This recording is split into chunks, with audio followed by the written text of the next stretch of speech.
আবৃত্তি করছি নেমন্তন্ন। লিখেছেন অন্নদা শঙ্কর রায়। যাচ্ছ কোথা চাংরি পতা, কিসের জন্য নেমন্তন্ন? বিয়ের বুঝি না বাবুজি, কিসের তবে ভজন হবে? শুধুই ভজন, প্রসাদ ভজন। কেমন প্রসাদ? যা খেতে চাও। কি খেতে চাও? ছানার পোলাও। ইচ্ছে কি আর সরপুরিয়ার? আহ কি আয়েস, রাবড়ি পায়েস।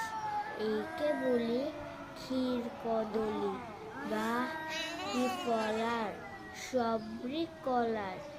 এবার থামো, ফুচলি আমো। আমিও যাই না মশাই? ধন্যবাদ। আবৃত্তি করছি। আমি আপনার মোবাইল